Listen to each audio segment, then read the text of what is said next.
Hello, my amazing friends. Welcome to another beautiful journey with Learn English with Stories 365.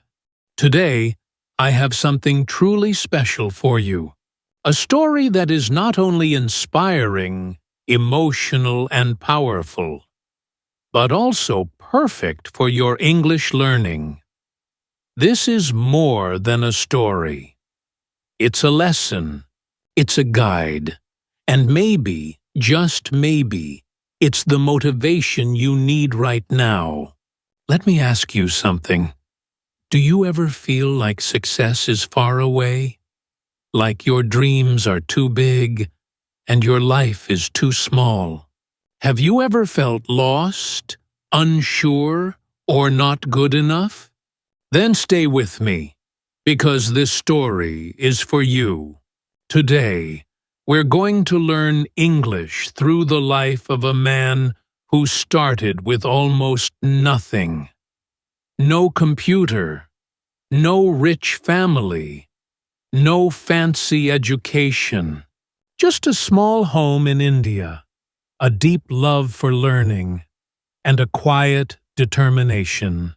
Today, we will walk together through the story of Sundar Pichai, the man who became the CEO of Google and Alphabet, one of the most powerful tech leaders in the world. But he didn't start at the top. He started from the very bottom, from a tiny room in a hot city, with big dreams and no shortcuts.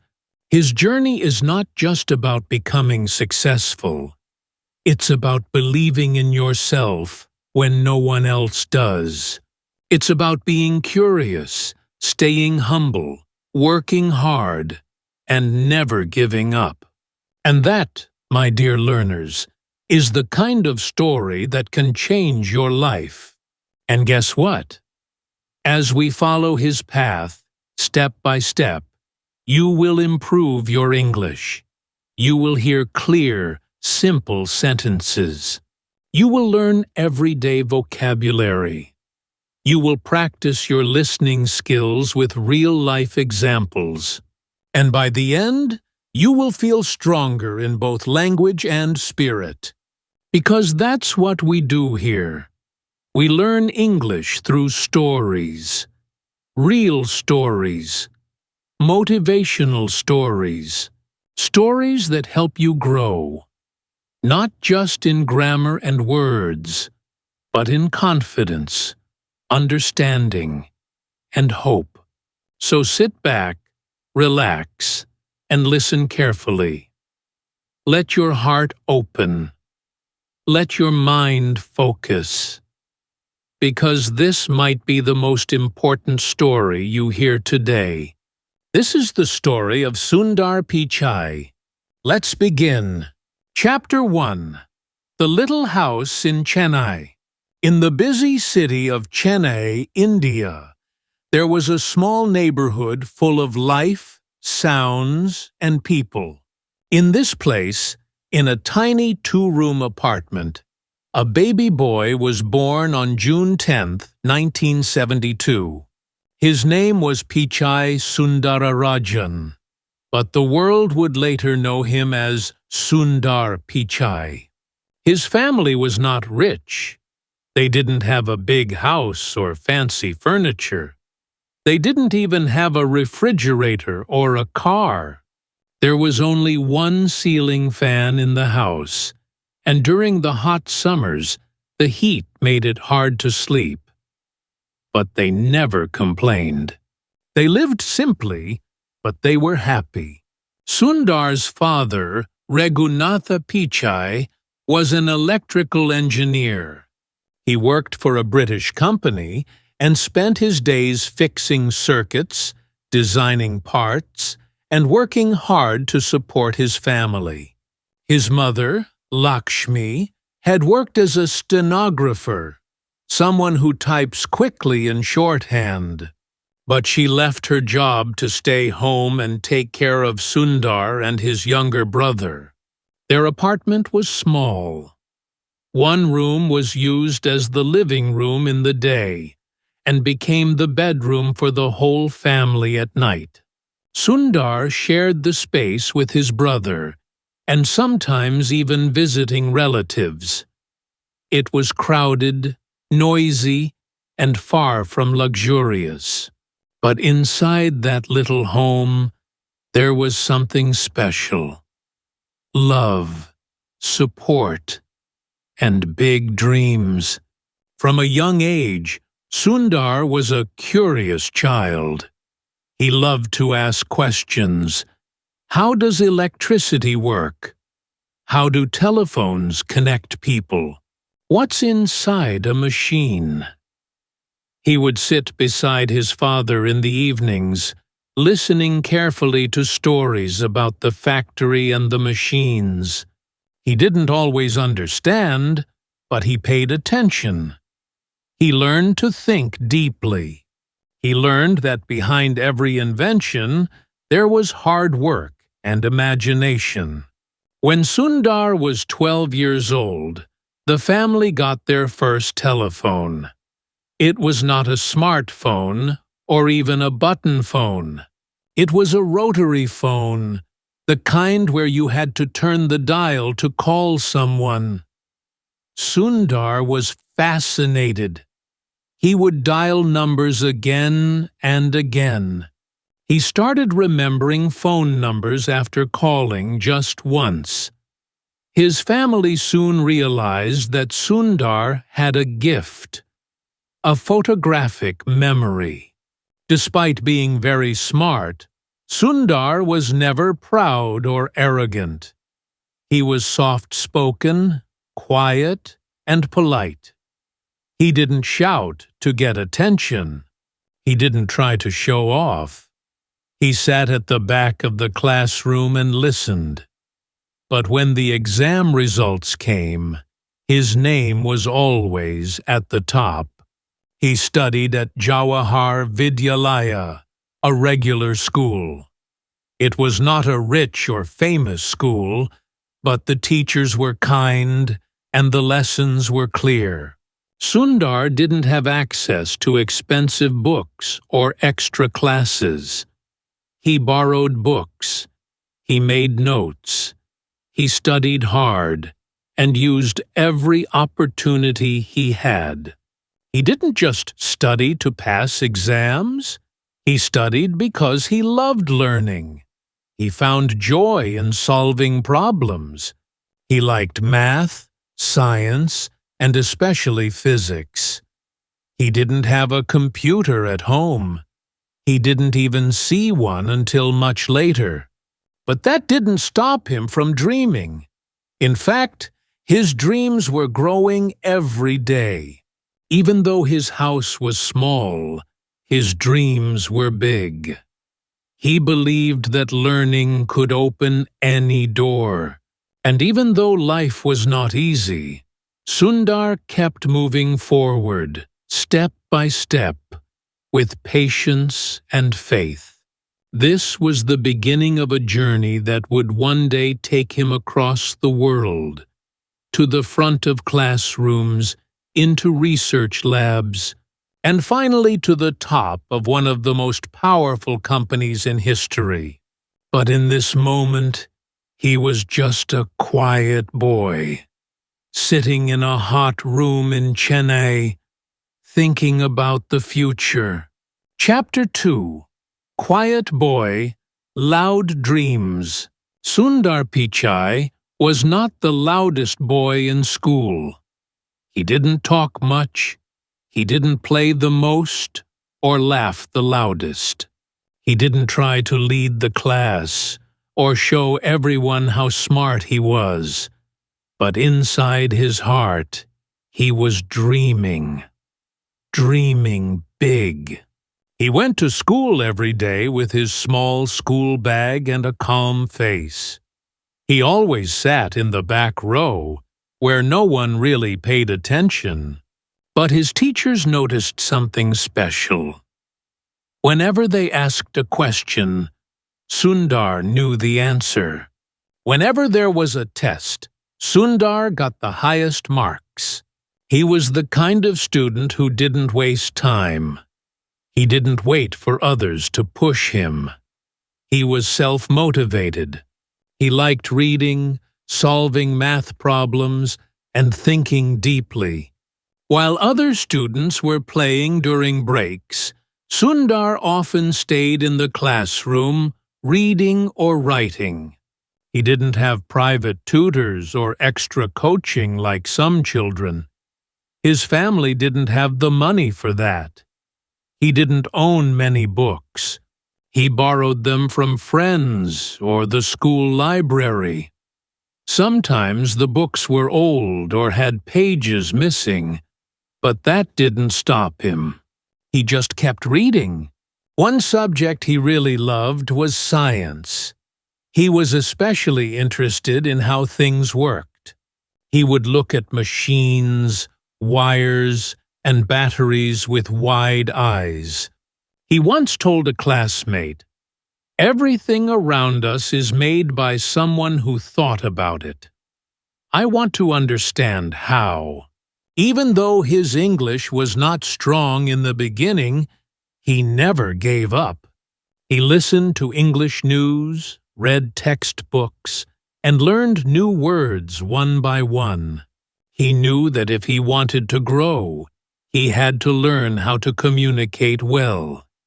And so he practiced, even when it felt difficult or slow. Sundar was also very disciplined. He followed a routine.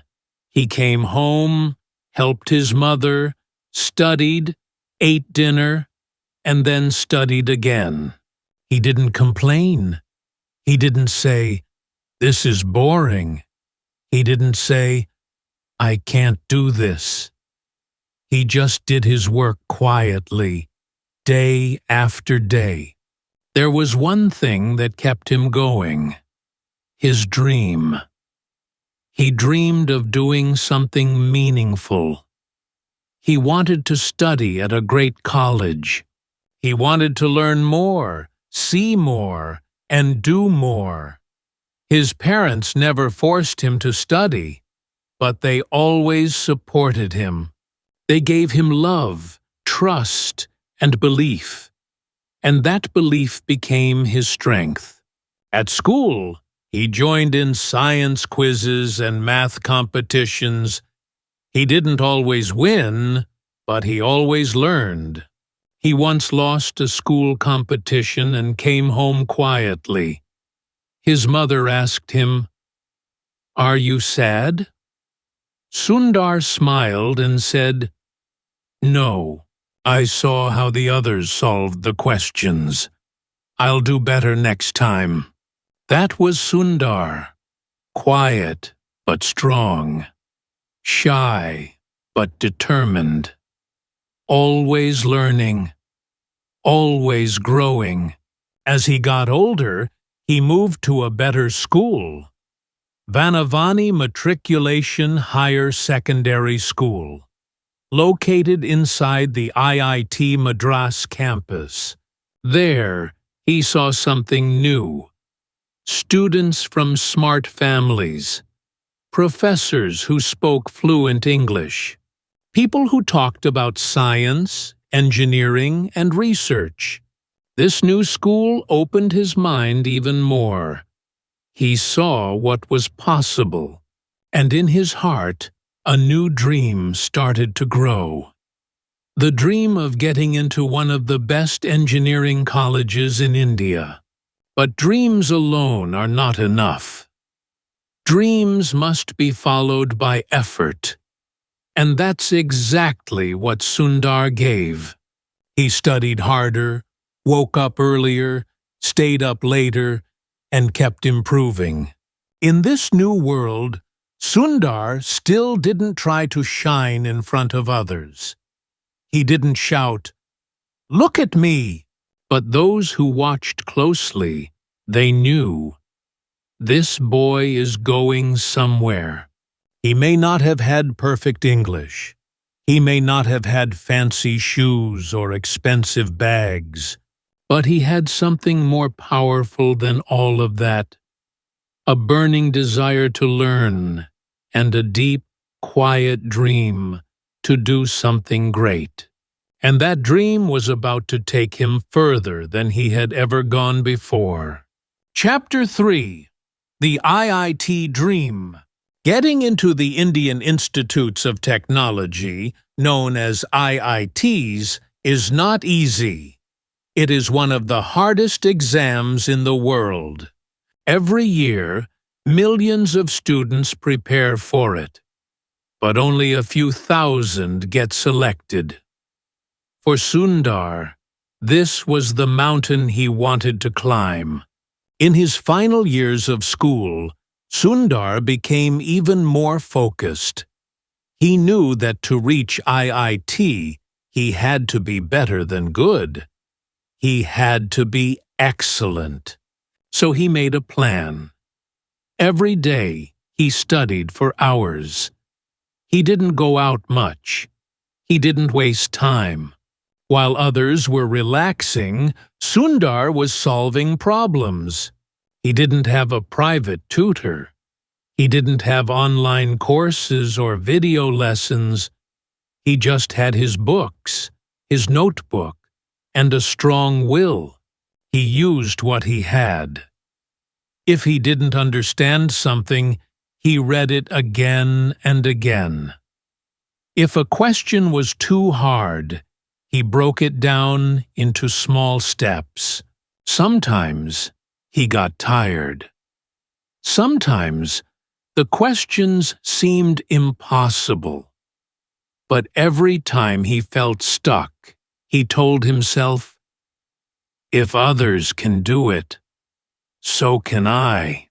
He believed in himself, even when it was difficult. His parents didn't pressure him. They simply supported him. His father would quietly place tea on the table during late-night study sessions. His mother made sure he had warm food, even if it was simple. They believed in his dream, and that belief gave him strength. And then came the exam, the big day. Sundar sat in a crowded room with hundreds of other students. He felt nervous, but also ready. He picked up his pen, opened the paper, and began. When the results came, his heart was beating fast. He opened the envelope with shaking hands. He had done it. Sundar Pichai was accepted into IIT Kharagpur, one of the top engineering colleges in the entire country. It was a moment he would never forget. His parents were overjoyed. His teachers were proud. And Sundar, though still quiet, felt a wave of happiness inside. He packed his bags and left for college. It was the first time he was leaving home for such a long time. When he stepped onto the IIT campus, he looked around with wide eyes. Big buildings, clean hostels, modern labs, and some of the brightest minds in India. This was a new world. But life at IIT was not easy. The students were sharp. The competition was high. Everyone seemed confident. Many students came from big cities, English medium schools, and wealthy families. They spoke fast English. They wore nice clothes. They seemed sure of themselves. Sundar felt small in the beginning. His English was still improving. He didn't have many clothes. He didn't know much about computers or high-level machines.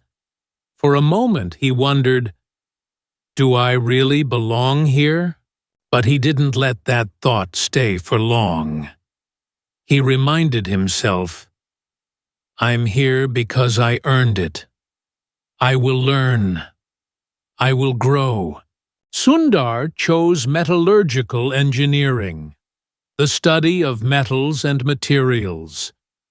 Some people asked him, "Why not computer science?" The truth was simple. He didn't know much about computers at that time. He had never even used one. But that didn't stop him. At IIT, he slowly started discovering the world of technology. He visited the computer lab and watched others typing and coding. He didn't understand it at first, but he was curious. He asked questions. He listened. He learned. Even though the environment was new and challenging, Sundar stayed true to himself. He didn't try to show off. He didn't try to be someone else.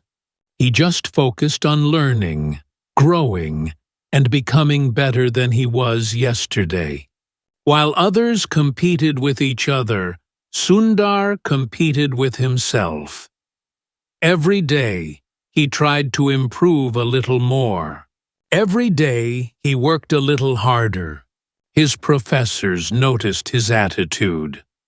One of them said, "Sundar has something different. Not loudness, but clarity. Not speed, but depth." By the time Sundar reached his final year, he was not just a student anymore. He was a thinker, a quiet leader, and soon a new door would open, one that would take him even farther from home, all the way to the other side of the world. Chapter 4. Confidence Through Struggle. Life at IIT was not only about books and exams, it was also about growth, identity, and learning how to face the world. For Sundar, this was not always easy. Many of his classmates came from English-speaking schools. They spoke fluently, used complex words, and seemed so sure of themselves. Sundar, on the other hand, was still learning. He often stayed quiet in group discussions, afraid he might make a mistake or say the wrong word. Sometimes he felt out of place. In the hostel, he heard other students laugh and joke in English. He listened more than he spoke. He took notes on how they used words, how they expressed ideas. While some students showed off their confidence, Sundar built his slowly, from the inside. But deep down, he had something powerful. The ability to learn from everyone and everything around him. Instead of complaining, he observed. Instead of pretending, he practiced. One of the places that changed his life was the computer lab. The first time he touched a keyboard, he was amazed. Letters appeared on the screen. Commands made the machine respond. It felt like magic. He didn't know coding. He didn't understand programming languages, but he wanted to learn. So he stayed in the lab for hours, watching, typing, failing, trying again. He started with small programs, learned how computers processed data, how logic worked in software. He read borrowed books about coding and computer science. While others were partying or relaxing after class, Sundar was learning a whole new language, the language of technology. But he didn't do this to impress anyone. He wasn't trying to win medals or be the center of attention. He simply loved learning. He began writing notes in English, even if they weren't perfect. He watched English movies with subtitles. He listened to tech talks, paused them, rewound them, and wrote down new words. Slowly, his English improved. So did his confidence. Still, Sundar didn't speak much in class, but when he did, people listened. His thoughts were sharp. His logic was clear. He wasn't fast, but he was thoughtful. And that made a difference. His professors saw the change. One of them said, "He doesn't speak often, but when he does, it's worth listening to." Sundar had also become known for being helpful. He explained difficult concepts to his friends in simple ways. He didn't hide knowledge. He shared it. He believed that learning should be for everyone, not just the top few. In the final year of college, students started applying for jobs or universities abroad. Sundar had always dreamed of going to the United States. Not for money or status, but for knowledge. He wanted to see the labs, the classrooms, the people who were building the future of technology. He filled out the application for Stanford University. He didn't expect much. It was one of the best universities in the world.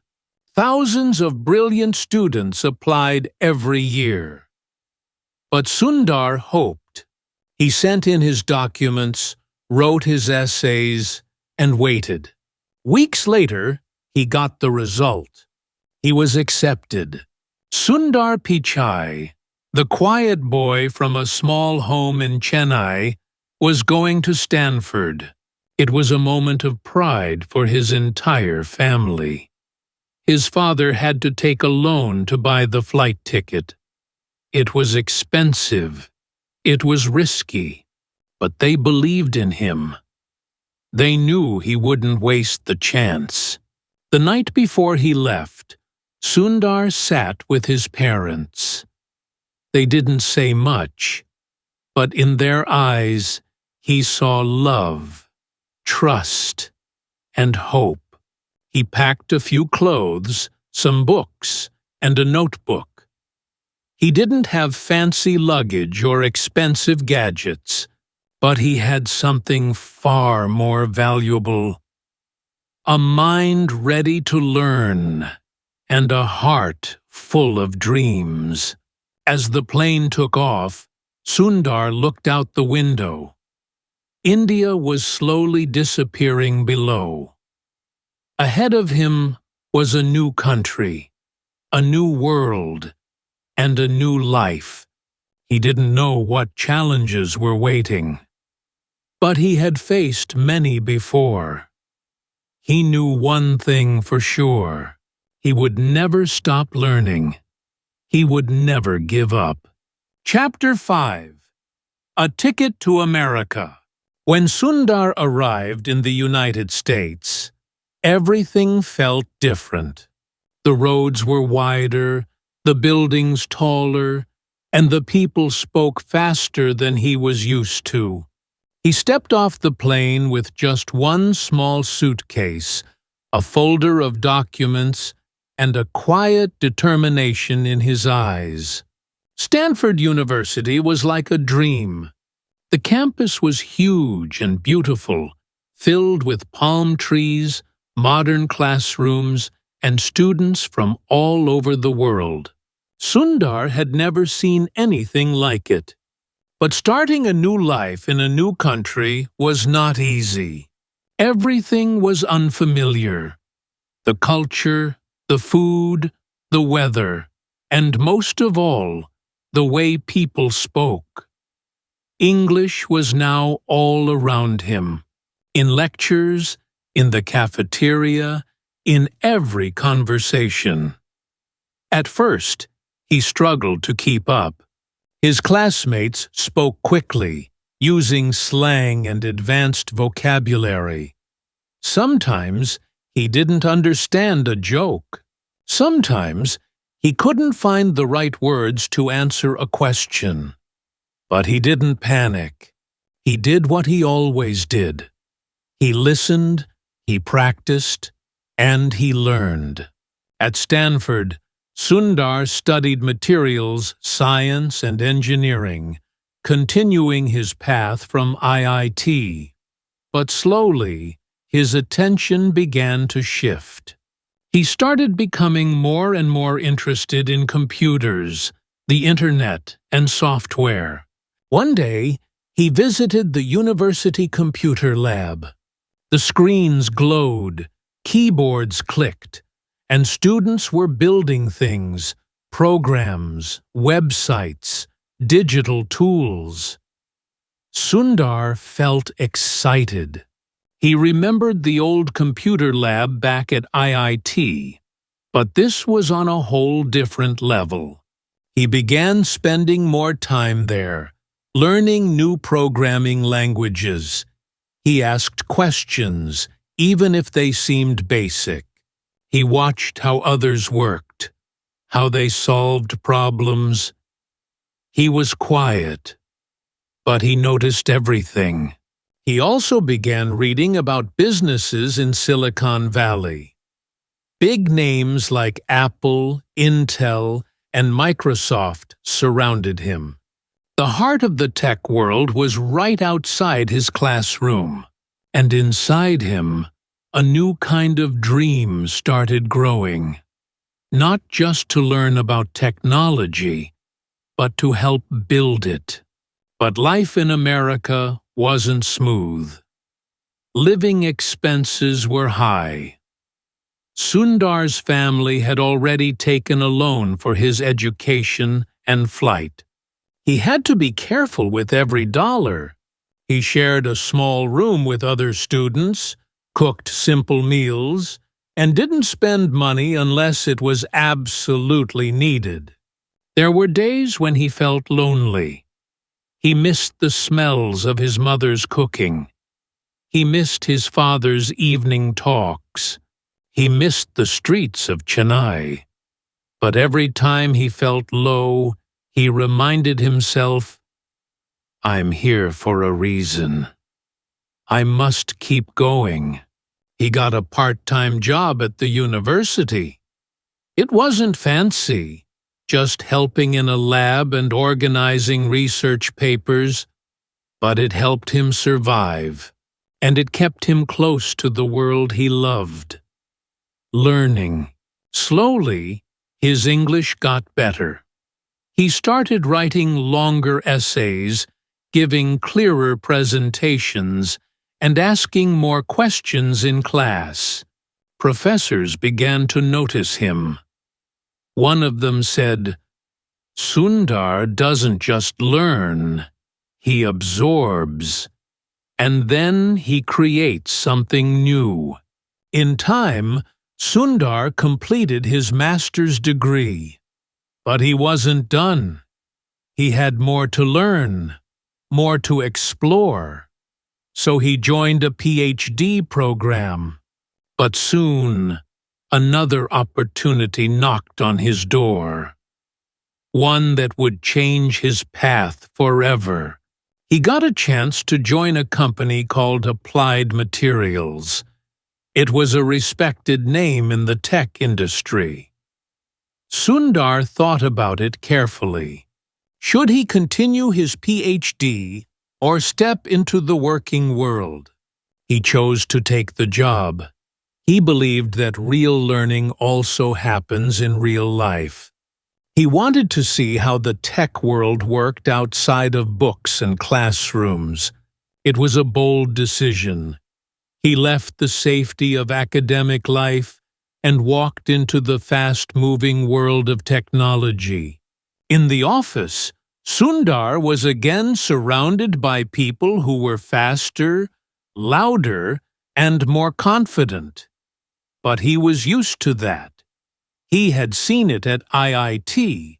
He had seen it at Stanford. And just like before, he chose not to compete with them. He chose to learn from them. He started understanding how companies grow, how teams work, and how products are built. He became more interested in user experience, in making technology simple for everyone. He believed that good design wasn't about showing off. It was about solving real problems. Every step he took brought him closer to something bigger. He didn't know it yet, but the next chapter of his life would bring him to a company that billions of people around the world use every day. The company was Google, and Sundar's real journey was just beginning. Chapter 6. From Learner to Leader. In 2004, Sundar Pichai joined Google. At that time, Google was already a big name. People around the world were starting to use it to search for everything, from homework help to holiday plans. But it was still growing. The company was full of young energy, big ideas, and fast innovation. Sundar started as a product manager. His job was not about being a boss. It was about understanding users, solving problems, and creating tools that made life easier. He didn't walk in with a loud voice or a big attitude. He walked in with his usual qualities: curiosity, calmness, and focus. His first project was to improve the Google toolbar. This was a small tool that helped people search on Google directly from their web browser. It looked simple, but it had a big impact. Millions of people used it every day. Sundar worked hard to make it faster, cleaner, and easier to use. He listened to users. He talked to engineers. He connected with designers. He stayed late. He asked questions. He made changes. Slowly, the toolbar became more popular, more helpful, and more powerful. One day, Sundar had an idea. He noticed that people using Microsoft's Internet Explorer had to make Google their default search engine manually. What if Google created its own browser? One built to be fast, secure, and user-friendly. He presented the idea, but the top executives were not impressed. Some even said it was too risky.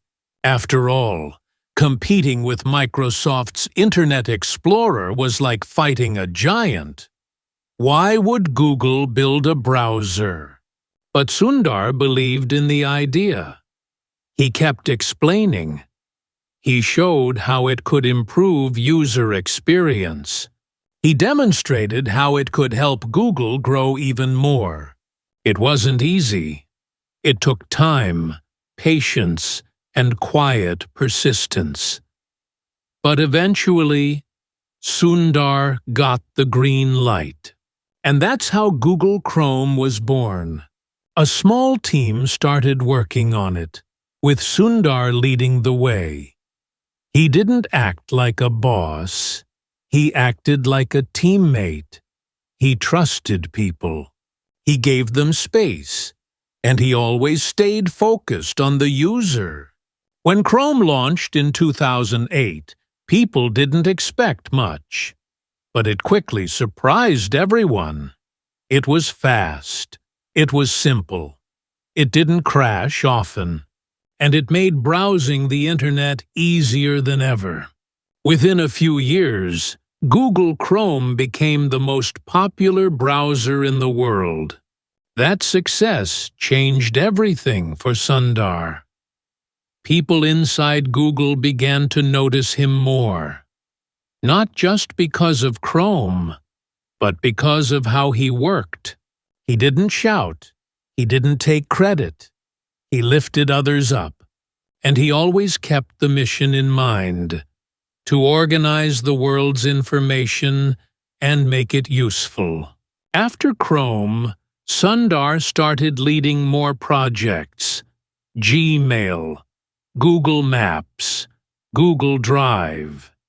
He brought the same calm leadership to each one. He was never in a rush to prove himself, but the results always spoke louder than words. He became known for something rare, a leader who listened. He didn't speak the most in meetings, but when he did, people paid attention. He didn't push his ideas without reason. He asked questions. He looked at data. He focused on solutions. His soft-spoken nature became his strength. As Google grew, so did Sundar. He became the head of product development. Then he started managing bigger teams. And still, he stayed humble. Still, he asked more than he answered. Still, he focused on helping users, not just chasing profits. People in the company respected him. Even those who disagreed with him appreciated his approach. He had built a quiet trust. By 2015, Google was reorganizing its structure. The company created a new parent company called Alphabet. And something big happened. Sundar Pichai was named the CEO of Google. He had gone from a small home in Chennai to the top of one of the world's most powerful tech companies. But he didn't stop there. In 2019, Sundar became the CEO of Alphabet as well, the parent of Google and many other companies. He now led thousands of employees, billions of users, and products that touched nearly every part of daily life. But through it all, he remained the same: calm, thoughtful, and focused. He still believed in learning. He still believed in simplicity. And he still believed in building things that help people. From the computer labs of IIT to the boardrooms of Silicon Valley, Sundar Pichai's journey was proof that you don't have to be loud to be strong. You don't have to be rich to be successful. And you don't have to follow the crowd to lead the way. All you need is a dream, a kind heart, and the courage to keep going, even when the road is long. Chapter 7: Becoming CEO of Google. In 2015, something extraordinary happened. Sundar Pichai, the boy from a small two-room apartment in Chennai, became the CEO of Google, one of the most powerful companies in the world. It was a moment of great pride, not only for Sundar and his family, but for millions of people around the world who saw in him a symbol of possibility. But this moment didn't come suddenly. It came after years of quiet work, steady leadership, and countless decisions made with care and clarity. Inside Google, Sundar had already become a trusted leader. He had led the creation of Chrome, helped improve Gmail, Maps, Android, and more. But what made him different was not just what he built. It was how he built it. He listened. He stayed calm in difficult times. He made others feel seen and valued.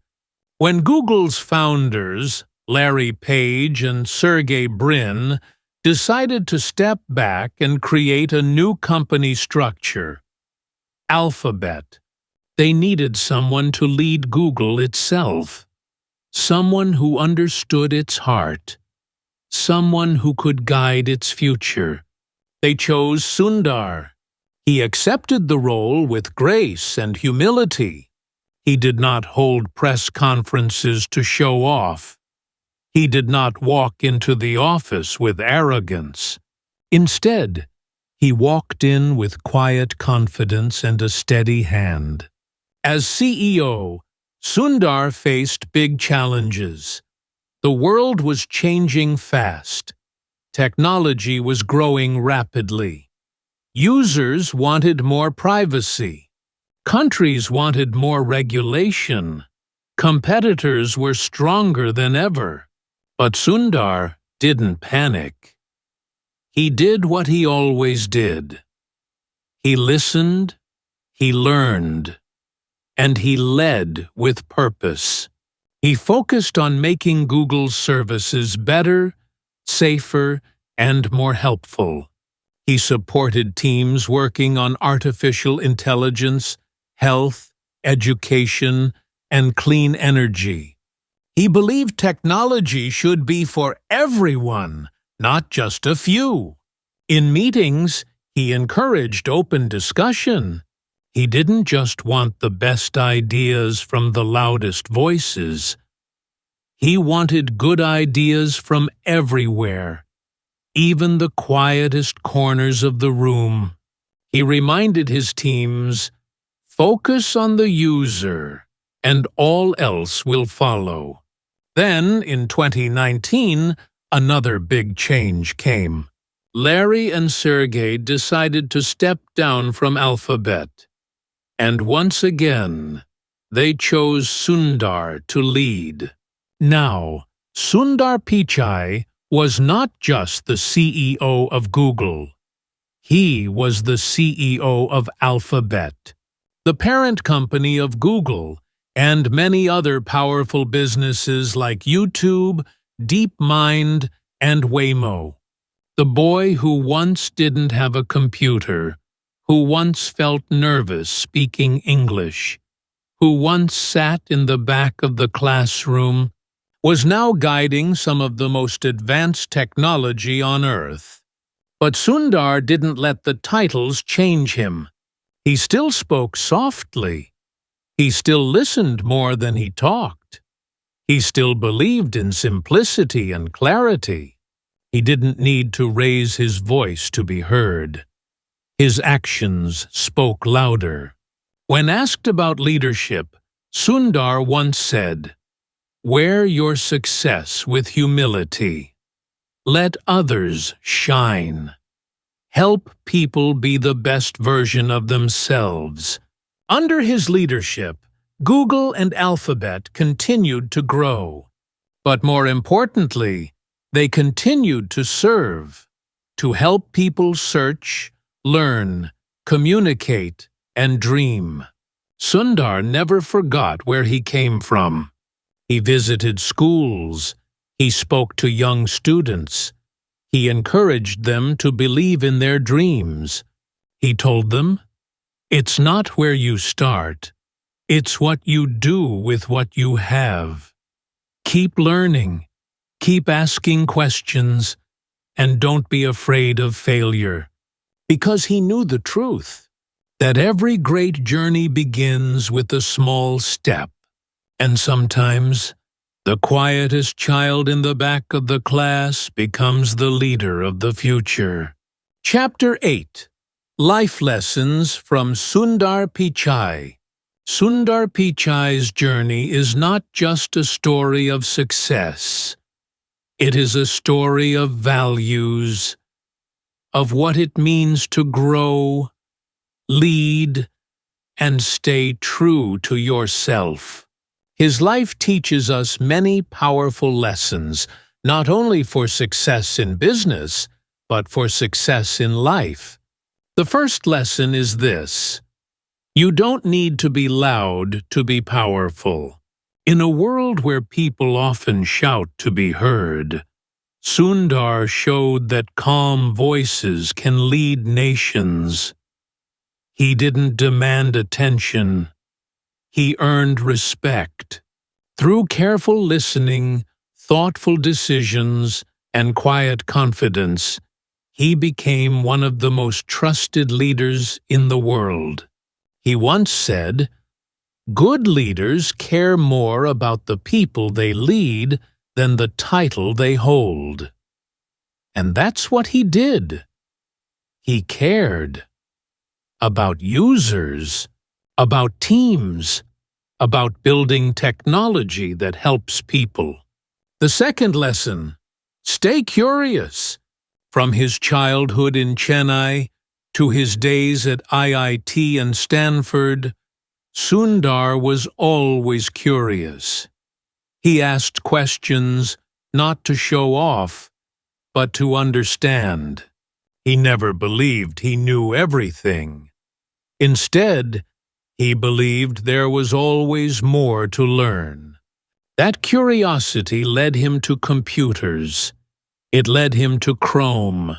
It led him to the top. And it can lead you too, if you keep your mind open and your heart eager to explore. The third lesson: be humble. Even after becoming CEO, Sundar never acted like he was above others. He never forgot his roots.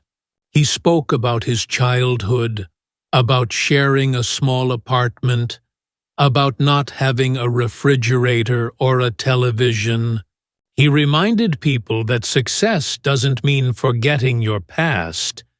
It means remembering it and helping others rise too. The fourth lesson: focus on the user. One of Sundar's guiding beliefs at Google was simple: build things that help people. Don't just make products that look cool. Make products that solve problems. Make technology that serves everyone, rich or poor, young or old, in every part of the world. This mindset helped shape some of the most popular tools in the world: Gmail, Maps, Drive, Chrome, tools that people use every day, often without thinking. But behind those tools was a clear mission: to make life easier. The fifth lesson: learn from failure. Sundar faced rejection. His ideas were not always accepted the first time. Chrome was almost stopped before it even started. But he didn't give up. He didn't say, "They don't believe me." He said, "Let me show them why it matters." He understood that failure is not the opposite of success. It is part of the journey. And finally, the sixth lesson: believe in yourself, even when others don't. Sundar was not the most confident speaker in English. He was not from a rich city or a famous school, but he believed in his mind, in his discipline, and in his dream. That belief carried him from a small classroom in India to the top of Silicon Valley. And here's a special lesson for all English learners. Sundar improved his English not by being perfect, but by practicing. He listened, he read, he tried, and he made mistakes. But he kept going. If English is hard for you, remember his story. You don't have to be fluent on day one. Just start. Speak a little every day. Learn a few words each morning. Watch stories like this. And keep believing that you can improve. Because, like Sundar said, a strong desire to learn is more important than having all the answers. So, whatever your dream is, whether it's learning English, becoming a leader, building something new, or just becoming a better version of yourself, remember Sundar's story. Start small, stay curious, work quietly, and never stop learning. The world is full of noise. Be the calm, be the focus, be the light. And just like Sundar, Let your actions speak louder than words. My dear friends, you've just heard the incredible journey of Sundar Pichai, a journey from a small home in Chennai to the highest offices of Google and Alphabet. But more than a story of success, this was a story of values, a story of patience, learning, and belief. Let's take a moment to remember what we've learned. Sundar was not born with money or fame. He didn't have the best tools or perfect English, but he had something more powerful: a curious mind and a humble heart. He didn't shout to get attention. He didn't try to be like others. He just focused on learning step by step, day by day. And that's a lesson for all of us. If you're learning English right now and it feels slow, don't worry. If you feel shy when speaking or afraid of making mistakes, that's okay. Just keep going, just like Sundar. He struggled with English too, but he didn't stop. He kept listening, kept practicing, and slowly he became a master communicator. Remember, success doesn't need a big start. It needs small, consistent steps. Your background does not decide your future. Your effort does. Your attitude does. Your dreams do. And if you ever feel like giving up, just think of Sundar, a boy who once memorized phone numbers because his family had no computer, who once felt unsure in a new country, who once sat silently in classrooms and labs, and who later changed the digital world for billions of people. He didn't wait for the perfect moment. He created it. So what about you? What will you create? What will you learn today? What will you become tomorrow? Because you can. Now, if this story inspired you and helped you with your English listening practice, I invite you to share it with others. Let more people know that learning English can also be a journey of hope and motivation, and if you believe in yourself, even just a little more than you did before, then I am proud of you. Say it with me in the comments. I will never give up. Thank you for listening, my amazing learners. Keep learning, keep dreaming, keep growing, and remember, the best is yet to come. This was Learn English with Stories 365. Until next time, take care and keep shining.